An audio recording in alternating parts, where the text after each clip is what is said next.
అనుదిన జీవాహారము. పేరెంట్స్ తప్పుడు సలహాలు ఇవ్వకండి. ఈ రోజుల్లో చాలా మంది తల్లులు, తండ్రులు ఒక విధమైన ధోరణితో వ్యవహరిస్తున్నారు.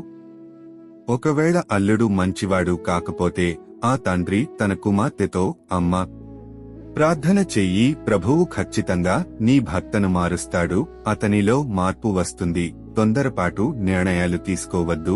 వివాహమైన తరువాత సహజముగా సమస్యలు, చిన్న చిన్న గొడవలు వస్తూ ఉంటాయి. వీటికోసం వేరుగా ఉండవలసిన లేదా విడిపోవలసిన అవసరం లేదు. కొంచెం సర్దుకుపోతే చాలు. కొంచెం సహనం, ఓపిక కనపరిస్తే చాలమ్మా అని చెప్పే తండ్రులు ఎంతమంది ఉన్నారు?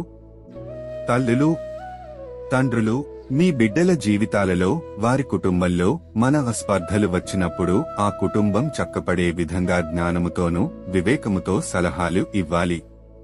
దురదృష్టం ఏమంటే, తమ కుమార్తె అల్లుడితో గొడవ పడుతుందని తెలుసు, మూర్ఖంగా వ్యవహరించి కాపురాన్ని కూల్చుకుంటుందని తెలుసు, అల్లుడు మంచివాడని తెలుసు, అతనికి నరకం చూపిస్తుందని తెలుసు, అయినా కూతురును గద్దించని, సరిచేయని మూర్ఖమైన తల్లిదండ్రులు లేరంటారా? మా అమ్మాయి మూర్ఖురాలు, గద్దిస్తే, బుద్ధి చెబితే మాతో కూడా మాట్లాడడం మానేస్తుంది. దాని కుటుంబం ఎలా తగలబడితే మాకేంటి?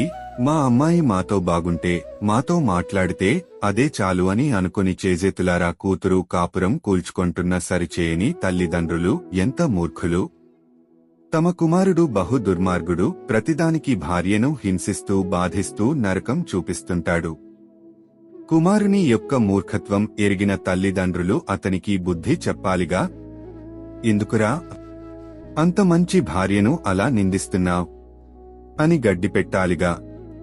అలా చేయరు. పైపెచ్చు ఆ మూర్ఖుణ్ణి వెనకేసుకొచ్చే తల్లిదండ్రులను ఏమనాలి? ప్రియ తల్లిదండ్రులు, మీ పిల్లలు తప్పు చేస్తుంటే గద్దించండి, బుద్ధి చెప్పండి. ప్రేమించే తండ్రి గద్దిస్తాడు, శిక్షిస్తాడు. ప్రభువు తాను ప్రేమించువానిని శిక్షించి తాను స్వీకరించు ప్రతి కుమారుణ్ణి దండించును. తండ్రి శిక్షింపని కుమారుడు ఎవరు? కుమారులైన వారందరూ శిక్షలో పాలు పొందుచున్నారు. మీరు పొందని ఎడల దుర్భీజులే కాని అనైతికంగా పుట్టినవారు కుమారులు కారు. అనగా బిడ్డలను నైతికంగా కన్నవారు తమ పిల్లలు తప్పు చేస్తే వారిని గద్దిస్తారు, సరిచేస్తారు. చదువు, ఉద్యోగ విషయంలో, ప్రేమ వ్యవహారాల్లో, కుటుంబ వ్యవస్థలో ఏ విషయంలోనైనా పిల్లలు తప్పు చేసినా, తప్పటడుగు వేసిన ప్రేమించు తల్లిదండ్రులు గద్దిస్తారు, బుద్ధి చెబుతారు. తమ బాధ్యత నిర్వర్తించే పెద్ద మనుష్యులుగా కనిపిస్తారు. ఈ అంశాన్ని చదువుతున్న పెద్దలు, మీరు పెద్దలేనా?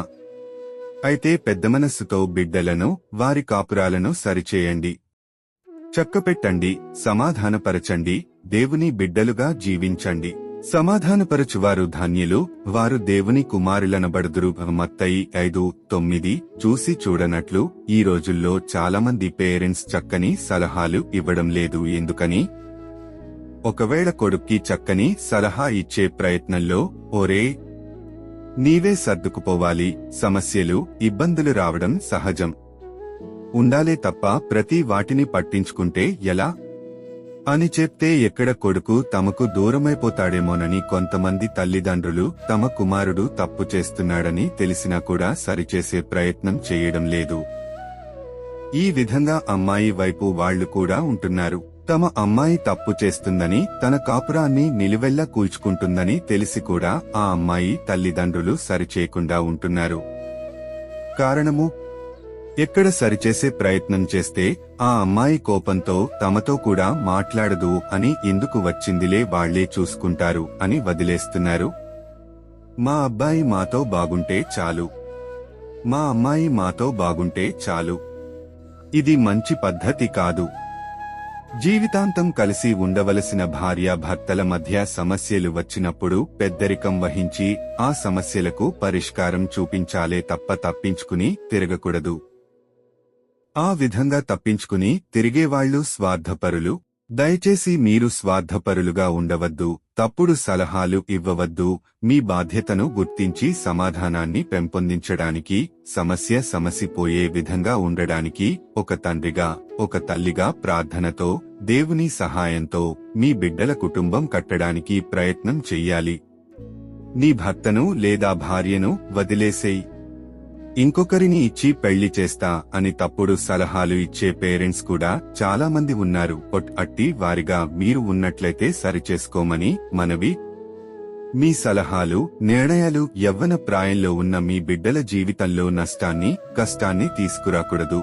ఈ మెసేజ్ మీకు ఆశీర్వాదకరముగా ఉంటే మీ స్నేహితులకు, మీ బంధువులకు పంపించి దేవుని దీవెనలు పొందుకోండి.